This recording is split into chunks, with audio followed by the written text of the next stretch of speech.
Episode 11 की शुरुआत में हमें दिखाया जाता है यूजी को, जो कि देख रहा था कि फादर स्टील को सभी ने बंदी बना करके रखा है। तभी जॉनन यूजी को देख करके अचानक से ही फायर बॉल का इस्तेमाल करने लगता है, तो फिर यूजी एक बैरियर बना करके उससे बच जाता है। फिर यूजी फादर के ऊपर डिस्पेल का इस्तेमाल करता है, जिससे कि वो छूट जाते हैं। वॉल्टर अपने सभी मरे हुए साथियों को, जो कि अभी बन चुके थे ज़ॉम्बीज, उनसे लड़ने के लिए कहता है। तो फिर ब्लू मून के सभी फॉलोअर्स अटैक कर देते हैं फादर स्टील और यूजी के ऊपर। फादर स्टील और यूजी उन लोगों के ऊपर हमला करते हैं फायर बॉल से, लेकिन अभी भी उनमें से काफी सारे बचे हुए थे। यूजी और फादर को लड़ता हुआ छोड़ करके वॉल्टर वहां से चला जाता है कहीं पे, और वो वही कमरा था जहाँ पे ड्रैगन्स ग्रेस रखी हुई थी। वॉल्टर फिर ड्रैगन्स ग्रेस के पास एक बैठने की जगह पे जा करके बैठ जाता है। जॉनन ये देख करके थोड़ा सा चौंक गया था, क्योंकि वॉल्टर अपने आप को ड्रैगन्स ग्रेस के साथ मिलाने वाला था। वॉल्टर फिर कहता है कि ड्रैगन्स ग्रेस उसे काफी ज्यादा महान ताकत देगी। उसके बाद ताकत उसके अंदर आने लगती है। थोड़े समय बाद वहाँ पे आ जाते हैं यूजी और फादर सभी के सभी ब्लू मून के फॉलोअर्स को हरा करके, और वॉल्टर के अंदर भी काफी सारी ताकत आ चुकी थी ड्रैगन्स ग्रेस की। इससे पहले कि वॉल्टर पूरी तरीके से फ्यूज हो जाए ड्रैगन्स ग्रेस के साथ, यूजी उसके ऊपर फायर बॉल का हमला करता है, लेकिन वॉल्टर तब तक में पूरी तरीके से फ्यूज हो चुका था और उसे यूजी के फायर बॉल से कुछ भी नहीं होता है। यूजी समझ जाता है कि वॉल्टर ने जरूर अपने आप को ड्रैगन्स ग्रेस के साथ एक कर दिया है। वॉल्टर यूजी और फादर के ऊपर हमला करता है, और वो हमला काफी ताकतवर था, लेकिन यूजी एक बैरियर बना करके फादर और अपने आप को बचा लेता है। उसके बाद प्राउड वुल्फ और स्लाइम अपना लेजेंडरी मॉन्स्टर आर्मर पहन लेते हैं। मॉन्स्टर आर्मर की वजह से प्राउड वुल्फ काफी तेज हो गया था, और फिर वो वॉल्टर के पीछे जा करके हमला करने के लिए तैयार था। यूजी फिर प्राउड वुल्फ और स्लाइम से कहता है फायर बॉल 10 टाइम्स का इस्तेमाल करने के लिए। उस हमले को वॉल्टर डॉज नहीं कर पाता, और उसकी हालत काफी बेकार हो जाती है, और उसका आधा शरीर पूरी तरीके से जल चुका था।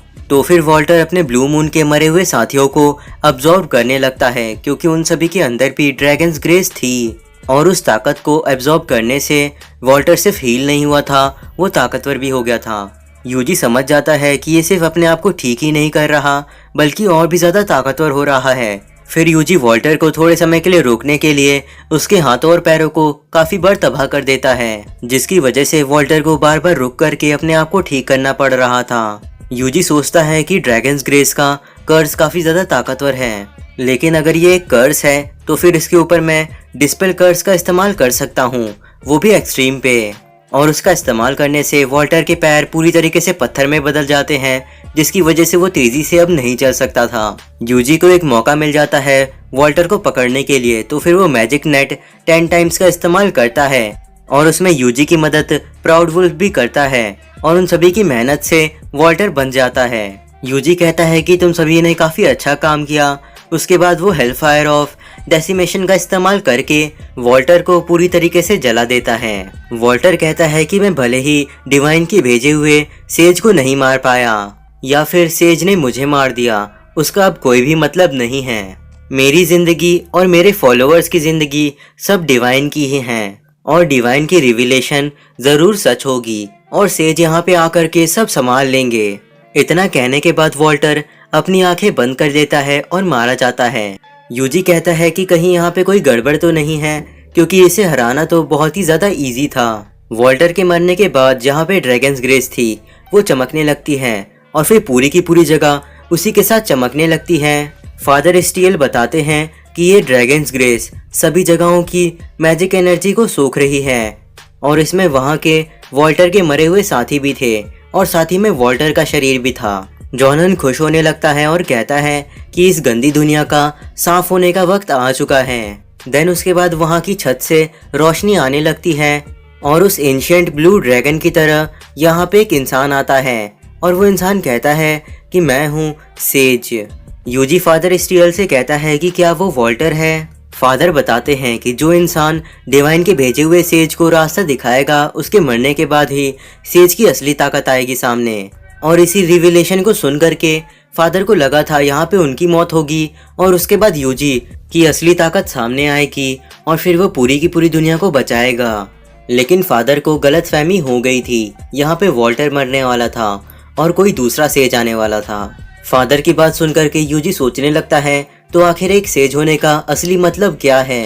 क्योंकि यूजी एक टेमर होने के साथ साथ एक सेज भी है। फादर बताते हैं कि पुरानी कहावतों में बताया गया है सेज के बारे में कि बहुत बहुत समय पहले डिवाइन के भेजे हुए सेज ने माइटी ड्रैगन्स के साथ लड़ाई की थी, लेकिन वो ड्रैगन काफ़ी ज़्यादा ही ताकतवर था और उसकी ताकत को संभाल ना पाने की वजह से उस ड्रैगन से लड़ते लड़ते सेज की मौत हो गई। और लगता है कि वॉल्टर ने इस सेज को समन किया है अपने और अपने फॉलोअर्स को सेक्रीफाइस करके स्पिरिट समनिंग सेरेमनी से, जिससे यूजी को भी बुलाया गया था इस दुनिया में। यूजी कहता है कि तुमने तो मुझे बताया था कि वैसी समनिंग की जाती है ताकि आप डिवाइन को समन कर पाओ, तो क्या इसका मतलब ये है कि मेरे सामने जो बंदा खड़ा है अभी वो एक भगवान है? फादर कहते हैं कि ये वो भगवान नहीं है जिसकी हम पूजा करते हैं। सेज तभी काफी ज्यादा ही बोर हो गया था, तो फिर वो हेलफायर ऑफ डिमाइस का इस्तेमाल करता है और पूरी जगह को उड़ा देता है यूजी के साथ।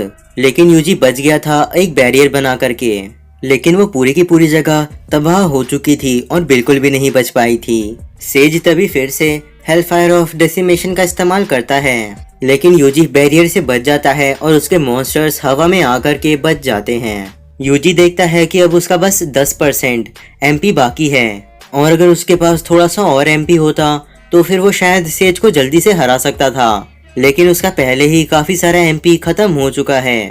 लेकिन पता नहीं कैसे ये जो सेज है ये बार बार हेलफायर ऑफ डेसिमेशन और डिमाइस का इस्तेमाल करे पड़ा है। क्या ऐसा हो सकता है कि इसके पास इनफाइनाइट एमपी है? यूजी फिर सेज के ऊपर फ्रॉस्ट अल्टीमेट का इस्तेमाल करता है, वो भी 10 टाइम्स, जिसकी वजह से वो सेज को आसमान में ही जमा देता है, लेकिन सेज उसके हमले को तोड़ करके वहां से बाहर निकल जाता है। यूजी अपने मॉन्स्टर से कहता है कि हम लोग फिर से उसके ऊपर हमला करेंगे। इस बार यूजी ने फायरबॉल 10 टाइम्स का इस्तेमाल किया था और उसकी वजह से काफी बड़ा धमाका होता है, लेकिन सेज को एक भी खरोच नहीं आई थी। यूजी के सारे हमलों के बाद सेज हेलफायर ऑफ डेसिमेशन का 10 टाइम्स इस्तेमाल कर देता है। यूजी भी उसके हमले को रोकने के लिए हेलफायर ऑफ डेसिमेशन 10 टाइम्स का इस्तेमाल करता है और उन दोनों के हमले आपस में लड़ते हैं। फादर सोच रहे रहते हैं कि आखिर इन लोगों के पास इतनी ताकत कैसे है। सभी स्लाइम्स खुश हो रहे थे क्योंकि उन्होंने सेज के हमले को रोक दिया था, लेकिन यूजी बिल्कुल भी खुश नहीं था क्योंकि उसके पास असलियत में जितना एमपी था उतना ही उसका माइनस में चल रहा था। सेज तभी हंसने लगता है यूजी को देख करके। यूजी और सभी स्लाइम्स उसे ही देख रहे थे, तभी स्लाइम्स कहते हैं कि उसे तो चोट भी नहीं लगी है। सेज तभी अपना हाथ ऊपर उठाता है कुछ करने के लिए और कहता है, ओ महान दुनिया, मैं अभी और यहाँ पे तुम्हें दिलाऊंगा मुक्ति। सेज की ये बात कहते ही ढेर सारी लाइट की बीम्स आसमान की ओर जाने लगती हैं। यूजी काफी हैरान था क्योंकि उसे नहीं पता था कि ये है क्या। फादर भी काफी हैरान थे। वो सभी की सभी बीम्स जा करके अलग अलग जगहों पे चली जाती हैं और वो जहाँ जहाँ गई थी वहाँ पे आर्टिफिशियल रेन मशीन थी। फिर वहाँ पे बारिश होना शुरू हो जाती है। यूजी कहता है ये तो ड्रैगन ग्रेस की बारिश है और ड्रैगन्स ग्रेस की उस बारिश की वजह से सभी के सभी मॉन्स्टर्स पागल होने लगते हैं और हमला करने लगते हैं इधर उधर। फादर सेज से कहते हैं क्या तुम इसी को कहते हो इस दुनिया को मुक्ति दिलाना? यूजी भी सोच रहा था कि अब उसके लिए दिक्कत बढ़ती जा रही है।